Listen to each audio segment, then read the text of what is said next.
Hello दोस्तों, आपका स्वागत है अपने YouTube channel all government job notification में। तो आज फिर मैं आपके सामने एक सरकारी भर्ती से जुड़ी बहुत बड़ी अपडेट लेके आया हूँ। यह भर्ती है मध्य प्रदेश में सिपाही के पदों पर भर्ती। तो पूरी जानकारी जानने के लिए देखिए वीडियो को अंत तक। तो चलिए दोस्तों, वीडियो शुरू करते हैं। जो मध्य प्रदेश में जो पुलिस सिपाही के पदों पर भर्ती निकली है, जो उसके ऑनलाइन आवेदन भरने की प्रारंभ तिथि है वह 26/6/2023 है, जिसके ऑनलाइन आवेदन भरने की अंतिम तिथि 10/7/2023 है। यदि आप अपने ऑनलाइन आवेदन में कुछ संशोधन करना चाहते हैं तो जो संशोधन करने की प्रारंभ तिथि 26/6/2023 है, ऑनलाइन आवेदन में संशोधन करने की अंतिम तिथि 15/7/2023 है। यदि हम परीक्षा की बात करें तो आपकी परीक्षाएं 12/8/2023 से प्रारंभ हो जाएगी। यदि हम परीक्षा शुल्क की बात करें तो अनारक्षित अभ्यर्थियों के लिए परीक्षा शुल्क 500 रुपये प्रति प्रश्न पत्र रहेगा। अनुसूचित जाति, अनुसूचित जनजाति, अन्य पिछड़ा वर्ग एवं ईडब्ल्यूएस के लिए 250 रुपये प्रति प्रश्न आपका परीक्षा शुल्क रहेगा। आपकी परीक्षाएं 12/8/2023 से प्रारंभ हो जाएगी। आपकी परीक्षाएं 2 पाली में होगी, प्रथम पाली व द्वितीय पाली। जो प्रथम पाली का रिपोर्टिंग टाइम है 7:30 से 8:30 बजे तक है। द्वितीय पाली का रिपोर्टिंग टाइम 12:30 से 1:30 तक है। जो आपका एग्ज़ाम रहेगा प्रथम पाली का, वह एग्ज़ाम 9:30 से 11:30 बजे तक रहेगा। जो आपका द्वितीय पाली का एग्ज़ाम रहेगा 2:30 से शुरू होकर 4:30 तक आपका द्वितीय पाली का एग्ज़ाम रहेगा। और अगर हम दोस्तों वैकेंसीज की बात करें तो आपकी वैकेंसी हैं कुल 7,090 वैकेंसियाँ हैं, जिसमें यूआर की कुल 1915 वैकेंसियाँ हैं, ओबीसी की कुल 1914 वैकेंसी है, एससी की कुल 1134 वैकेंसी है, एसटी की 1418 वैकेंसी है, ईडब्ल्यूएस की 709 वैकेंसी है। इन वैकेंसियों को 3 कैटेगरियों में बांटा गया है। जो प्रथम कैटेगरी है वह है विशेष सशस्त्र बल की, और जो 2 अन्य कैटेगरियाँ हैं वह विशेष सशस्त्र बल को छोड़कर 2 अन्य कैटेगरियाँ हैं, जिसमें है रेडियो ऑपरेटर की भर्ती। जो विशेष सशस्त्र बल की भर्ती है इसमें केवल पुरुष उम्मीदवार ही उसके लिए पात्र होगा, उसके लिए कोई महिला उम्मीदवार पात्र नहीं होगी। इसमें बात करें तो कुल जो यूआर की कुल वैकेंसियां हैं 714 वैकेंसियां, ओबीसी की कुल 715 वैकेंसियां हैं, एससी की 423 वैकेंसी है, और जो एसटी की वैकेंसी 529 है, ईडब्ल्यूएस की 265, टोटल 2646 वैकेंसियाँ, जिसमें केवल मेल उम्मीदवार ही फॉर्म अप्लाई कर सकता है, जिसके लिए मेल उम्मीदवार ही पात्र होगा। इसमें जो विशेष सशस्त्र बल को छोड़कर जो अन्य भर्तियां हैं उसके लिए फीमेल का अलग से 33% कोटा है, जिसके लिए यूआर की कुल वैकेंसियां 1200 है, ओबीसी की 1200, एससी की 711, एसटी की 899, ईडब्ल्यूएस की 444, टोटल आपकी 4,444 वैकेंसियां हैं। यदि हम रेडियो ऑपरेटर की बात करें तो यूआर की 87, ओबीसी की 87, एससी की 51, एसटी की 64, ईडब्ल्यूएस की 32, टोटल आपकी 321 वैकेंसियाँ हैं। और हम बात करें तो आपके लिए जो वेतन रहेगा वो आपका 19,500 से 62,000 तक आपका वेतन रहेगा। अलग से जो आपको टीए वो अलग से जो आपके अलाउंसेंस है वो आपके अलग से दिए जाएंगे। और हम जो आपको मेरिट के आधार पर अपने डिस्ट्रिक्ट की प्राथमिकता दी जाएगी, जैसे अनूपपुर, अलीराजपुर, अशोकनगर, ये आपके जो इन डिस्ट्रिक्टों में जो आपकी वैकेंसियाँ हैं इनमें आपको पद के आधार पर अपनी मेरिट में जो अभ्यर्थी उच्च स्थान पर होगा उसको प्राथमिकता दी जाएगी। ये कुल 55 जिले हैं जिनमें आपको प्राथमिकता दी जाएगी। और अगर हम क्वालिफ़िकेशन की बात करें तो जो आरक्षक जीडी के लिए क्वालिफ़िकेशन रहेगी आपकी +2 रहेगी, और जो आपकी परीक्षाएं रहेगी वह 10वीं की कक्षा तक के जो सिलेबस रहता है उसके अनुसार आपकी परीक्षाएं रहेगी। और जो अन्य जनजातियों के लिए जो परीक्षाएं हैं वह 8वीं कक्षा अथवा समकक्ष परीक्षा उत्तीर्ण रहेगी। मतलब जो जनरल कैटेगरी के लिए जो +2 है और जनजाति के लिए 8वीं है। और यदि हम रेडियो ऑपरेटर की बात करें तो उसके लिए +2 व इसके अतिरिक्त सरकार द्वारा मान्यता प्राप्त किसी भी पॉलिटेक्निक संस्थान, कॉलेज, विश्वविद्यालय, आईटीआई से इलेक्ट्रिकल और हार्डवेयर, कंप्यूटर एप्लीकेशन नहीं, टेलीकम्युनिकेशन, इंस्ट्रूमेंट मैकेनिक या सूचना प्रौद्योगिकी इंजीनियरिंग के क्षेत्र में 2 वर्ष का पाठ्यक्रम पास कर लिया हो, वही रेडियो ऑपरेटर के लिए जो आप फॉर्म अप्लाई कर सकते हैं। मतलब जिसके पास आईटीआई का डिप्लोमा है, जो डिप्लोमा इलेक्ट्रॉनिक या इलेक्ट्रिकल का है।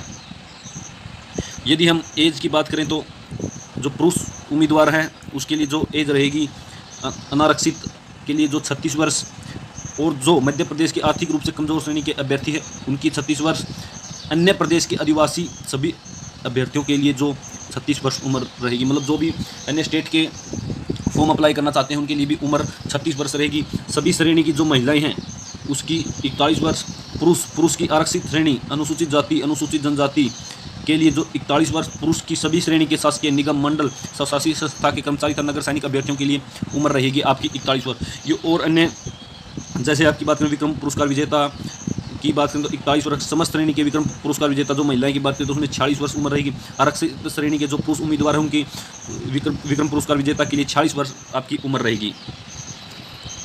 और हम बात करें तो जो आपकी परीक्षाएं हैं वह आपकी परीक्षाएं 2 चरणों में होगी। प्रथम चरण की जो परीक्षा लिखित परीक्षा होगी जिसमें हिंदी भाषा में बहुविकल्पीय प्रश्न होंगे। जो द्वितीय चरण की परीक्षा रहेगी वह शारीरिक दक्षता परीक्षण रहेगी। यदि हम प्रथम चरण परीक्षा की बात करें तो आपके जो प्रथम चरण परीक्षा में हिंदी भाषा में बहुविकल्पीय प्रश्न होंगे जिसकी अवधि 2 घंटे होंगे, 100 प्रश्न होंगे जिसके अधिकतम 100 अंक रहेंगे। सभी उत्तर के लिए 1 अंक दिया जाएगा। जिन प्रश्नों के उत्तर के प्रयास नहीं किए गए या उत्तर गलत उनके लिए कोई अंक नहीं काटा जाएगा, मतलब नेगेटिव मार्किंग आपके एग्जाम में नहीं है। प्रश्नों की बात करें तो 40 अंक सामान्य ज्ञान एवं तार्किक ज्ञान के रहेंगे, 30 अंक बौद्धिक अक्षमता एवं मानसिक अभिरुचि के रहेंगे, 30 अंक विज्ञान एवं सरल गणित के रहेंगे। इसके बाद बात करें तो जो आपके रेडियो ऑपरेटर के पदों पर भर्ती होगी उसके लिए आपकी तकनीकी परीक्षा होगी जो अधिकतम 100 अंक की होगी। उसमें उसकी अवधि 2 घंटे रहेगी जिसमें 100 क्वेश्चन होंगे। प्रश्नों के प्रकार MCQ रहेंगे। जो आपके प्रश्न है जो द्वितीय चरण की जो परीक्षा योजना है वह आरक्षक GD पदों हेतु शारीरिक दक्षता परीक्षण होगा जिसके अंक अंतिम प्रवीणता सूची के लिए प्रथम चरण के अंकों में जोड़े जाएंगे। मतलब जो आपके द्वितीय चरण में जो कट ऑफ बनेगी आपकी वह है द्वितीय चरण में जितने आपके अंक मिलेंगे। जो द्वितीय चरण है वह शारीरिक परीक्षा का है, मतलब आपकी PET PST है। कुल मिलाकर आपको लिखित परीक्षा वह इसमें कुल मिलाकर जो आपके अंक बनेंगे वह अंतिम मेरिट सूची उसके आधार पर तैयार होगी। यदि हम बात करें तो आरक्षक ऑपरेटर के पदों हेतु शारीरिक दक्षता परीक्षण के लिए चुना गया जिनके अंतिम प्रवीणता सूची के लिए प्रथम चरण के अंकों के साथ नहीं जोड़े जाएंगे। मतलब जो आपका प्रथम चरण रहेगा वह इसमें रेडियो ऑपरेटर की भर्ती में नहीं जुड़ेंगे। शारीरिक दक्षता परीक्षा केवल क्वालिफाइंग प्रकृति का होगा। इसमें जो क्वालिफाइंग होगी जो आपकी PET व PST है वह क्वालिफाइंग नेचर की होगी। यदि हम आपकी शारीरिक दक्षता परीक्षण की बात करें तो शारीरिक दक्षता परीक्षण का आयोजन एक चयन समिति जैसे कि पुलिस महानिदेशक द्वारा गठित की जाए के पर्यवेक्षण में किया जाए। जो आपकी शारीरिक दक्षता होगी जो उसकी चयन समिति का गठन पुलिस महानिदेशक के द्वारा किया जाएगा। अंकों का वितरण अनुसूची 2 अनुसार रहेगा। प्रथम चरण लिखित परीक्षा कट ऑफ अंकों के आधार पर वर्टिकल श्रेणी के विज्ञापित पदों के विरुद्ध 7 गुना अभ्यर्थी को अगले चरण के लिए चुना जाएगा। मतलब जो आपके 7 गुना अभ्यर्थी है उसको आपको इसमें बुलाया जाएगा लिखित परीक्षा के बाद। प्रथम चरण की परीक्षा में कट ऑफ के बराबर अंक प्राप्त करने वाले सभी अभ्यर्थियों के शारीरिक दक्षता परीक्षण के लिए बुलाया जाएगा भले ही कुल संख्या विज्ञापित रिक्तियों की 7 गुना से अधिक हो। तो जो इसमें यदि आपके 7 गुना से भी ज़्यादा अभ्यर्थी बुला सकते हैं वह अभ्यर्थी तभी बुलाए जा सकते हैं जब आपके नंबर बराबर रहेंगे। तो आपकी बात करें तो आरक्षक GD संवर्ग के समस्त अभ्यर्थियों की शारीरिक दक्षता परीक्षण में अधिकतम कुल योग के न्यूनतम 30% अंक आपको लाने होंगे जिसके अंक अंतिम प्रवीणता सूची के लिए प्रथम चरण के अंकों के साथ जोड़ा जाएगा। यदि रेडियो ऑपरेटर के अभ्यर्थी को केवल 800 मीटर दौड़ में केवल 20% न्यूनतम अंक 40 में से 8 अंक लाने होंगे जिसके अंक अंतिम प्रवीणता सूची के लिए प्रथम चरण के अंकों के साथ नहीं जोड़े जाएंगे। शारीरिक दक्षता परीक्षण केवल क्वालिफाइंग प्रकृति का होगा। मतलब जो आपकी रेडियो ऑपरेटर की भर्ती है वह उसमें जो आपका शारीरिक दक्षता परीक्षण होगा वह केवल क्वालिफाइंग नेचर का होगा। यदि हम आपकी शारीरिक दक्षता परीक्षण की बात करें तो जो आपका मापदंड रहेगा वह अनारक्षित या अन्य पिछड़ा वर्ग के जो पुरुष उम्मीदवार हैं उनकी ऊंचाई 167 सेंटीमीटर और जो आपकी चेस्ट है सीना केवल पुरुषों के लिए बिना फुलाए 79 सेंटीमीटर जो फुलाव सहित है 84 सेंटीमीटर रहेगा। गोरखा गढ़वाली कुमाऊं के मामले में जो पुरुष की हाइट रहेगी 157 सेंटीमीटर, सीना 79 से 84।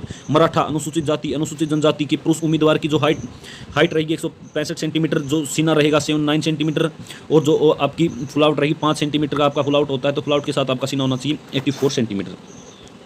यदि हम अन्य विशेष अस्त्र बल को छोड़कर सवर्णों के अभ्यर्थियों की बात करें तो इसमें आरक्षक विशेष अस्त्र बल छोड़कर अन्य सभी वर्ग जैसे अनारक्षित अनुसूचित जनजाति अन्य पिछड़ा वर्ग की जो महिलाएं हैं पुरुष के लिए 167 सेंटीमीटर 81 से 86, महिला के लिए 155 सेंटीमीटर आपकी हाइट रहेगी और महिलाओं के लिए कोई चेस्ट का फुल आउट नहीं होता, मतलब कोई चेस्ट की माप महिलाओं के लिए नहीं होती है। और आरक्षक विशेष स्तर बल छोड़कर अन्य सभी संवर्ग अनुसूचित जनजाति के जो पुरुष उम्मीदवार है उनकी जो हाइट रहेगी 160 सेंटीमीटर रहेगी, जो सीना रहेगा 76 सेंटीमीटर से 81 सेंटीमीटर। महिलाओं के लिए जो हाइट रहेगी 155 सेंटीमीटर सीना, महिलाओं के लिए सीना की माप नहीं होती, जो चेस्ट की माप नहीं होती। और हम बात करें तो चयन, हम आपके चयन की बात करें तो शारीरिक दक्षता परीक्षण के लिए बुलाए गए अभ्यर्थियों के समस्त मूल प्रमाण पत्रों के परीक्षण में सफल होने पर ही अभ्यर्थियों के चयन की पात्रता होगी। अभ्यर्थी प्रमाण पत्रों के परीक्षण में यदि अयोग्य पाया जाता तो उसका चयन नहीं किया जाता, भले ही वह द्वितीय चरण की मुख्य परीक्षा शारीरिक दक्षता परीक्षण में सफल रहा हो। यदि उसके जो डॉक्यूमेंट है अगर वो है अपने डॉक्यूमेंट देने में सफल नहीं होता तो वह उसके लिए अयोग्य घोषित हो जाएगा। प्रतीक्षा सूची की बात करें तो जो आपकी प्रतीक्षा सूची रहेगी वह विज्ञापित पदों की 15% परीक्षा सूची रहेगी, यानी आपकी 7090 वैकेंसियाँ, तो उनके जो 15% है वह आपके जो वेटिंग लिस्ट में रहेंगे। तो वह कितने अभ्यर्थी हैं, तो कुछ लगभग 1500 के करीब कैंडिडेट आपके रहेंगे। ये आपके जो डॉक्यूमेंट है, जो आपका यात्रा किराया, लिखित परीक्षा, शारीरिक दक्षता परीक्षण आदि में सम्मिलित होने पर केवल अनुसूचित जाति, अनुसूचित जनजाति, अन्य पिछड़ा वर्ग के अभ्यर्थियों को शासन के आदेशानुसार वास्तविक किराया दिया जाएगा। यात्रा टिकट प्रस्तुत न करने की स्थिति में अभ्यर्थियों के पते के जिले में जाने वाली ट्रेन या बस का किराया जो भी न्यूनतम हो का भुगतान किया जाएगा। यह किराया शारीरिक दक्षता परीक्षण में शामिल होने वाले अभ्यर्थियों को उनके जाति प्रमाण पत्र के सत्यापन के बाद दिया जाएगा। इसके लिए आवश्यक है कि यात्रा किराया के भुगतान चाहने वाले अभ्यर्थी अपने बैंक खाते की पासबुक के प्रथम पृष्ठ की फोटोकॉपी साथ लेकर आए।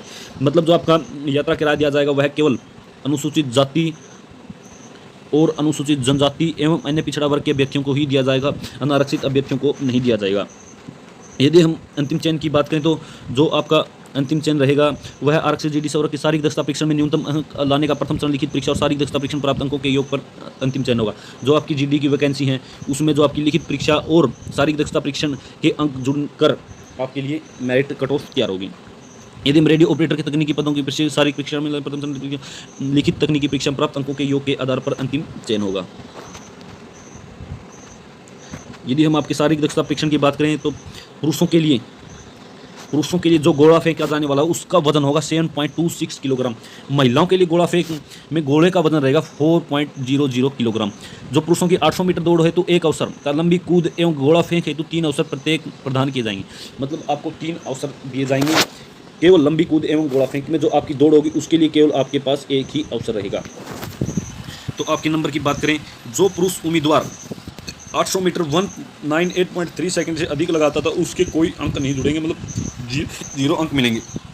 यदि लंबी कूद 2.96 मीटर से है तो 0 अंक, गोला फेंक 3.83 से कम है तो आपके 0 नंबर। यदि हम सबसे अधिक अंकों की बात करें तो अधिकतम अंक है आपके 40। यह 40 142.2 से कम की टाइम में अगर आप दौड़ कम लगाते हो तो आपको पूरे 40 अंक मिलेंगे। यदि आप 4.57 मीटर से अधिक जो गोला फेंकते हैं तो या ऊंची कूद कूदते हैं 5.57 मीटर से अधिक लंबी कूदते हैं तो आपके अधिकतम 30 अंक मिलेंगे। 8.76 सेंटीमीटर से अधिक यदि आप गोला फेंकते हैं तो आपको अधिकतम अंक मिलेंगे। यानी जो आपके रेस के हैं कुल अधिकतम अंक 40 हैं, जो आपके इसके लंबी कूद के अंक हैं वो आपके 30 अंक है। जो आपके गोला फेंक के अधिकतम अंक है 30, तो आपकी जो सारी दक्षता परीक्षा होगी वह 100 अंकों की रहने वाली। यही आपकी बात करें तो ये महिला उम्मीदवार के जो अंक हैं उनकी है।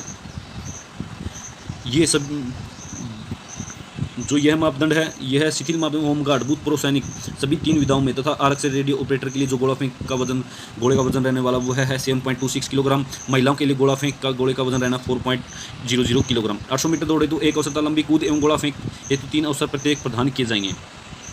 ये जो आपके नंबर हैं वो है, ये महिला उम्मीदवारों के नंबर है। ये जो आपके इंस्ट्रक्शन फॉर्म अप्लाई के लिए जो इंस्ट्रक्शन आपको इनको पढ़कर अच्छे से इंस्ट्रक्शन पढ़ने के बाद ही आपको अपना फॉर्म अप्लाई करना है। जो आपके प्रवेश पत्र मतलब जो एडमिट कार्ड प्रवेश पत्र जारी होने के उपरांत किसी तरह का त्रुटि सुधार नहीं किया जाएगा एवं किसी भी प्रकार की त्रुटि दृष्टिगोचर होने पर ESB ऑनलाइन आवेदन पत्र को रद्द निरस्त या प्रवृत्ति करने का अधिकार सुरक्षित रखता है। मतलब जो आपका प्रवेश पत्र में कोई भी त्रुटि पाई जाती है तो वह उसमें त्रुटि में सुधार नहीं किया जाएगा। नियमानुसार मान्य ऑनलाइन आवेदन पत्रों के प्रवेश पत्र पर 2 भागों में उपलब्ध कराए जाएंगे, जिसमें प्रथम भाग में आवेदक परीक्षा का नाम, रोल नंबर एवं परीक्षा केंद्र का विवरण इत्यादि सम्मिलित होगा। अतिरिक्त रूप से इस भाग में आवेदक के आवेदन पत्र में भरे गए शरीर के स्थायी पहचान चिन्ह तथा फोटोयुक्त पहचान पत्र का विवरण तथा क्रमांक भी अंकित होगा। परीक्षा के दौरान निरीक्षक के समक्ष अभ्यर्थी को प्रवेश पत्र के निर्धारित स्थान पर हस्ताक्षर, बाएं हाथ के अंगूठे का निशान, हस्तलिप, काले बाल पॉइंट पेन से अंकित करना होगा। प्रवेश पत्र प्रत्यक्ष से डाक द्वारा प्रेषित नहीं किए जाएंगे, मतलब जो आपके एडमिट कार्ड व डाक द्वारा नहीं भेजेंगे जाएंगे। हेलो दोस्तों, यदि हमारी वीडियो तो आपको वीडियो अच्छी लगे तो प्लीज़ चैनल को लाइक और सब्सक्राइब कर देना। धन्यवाद दोस्तों।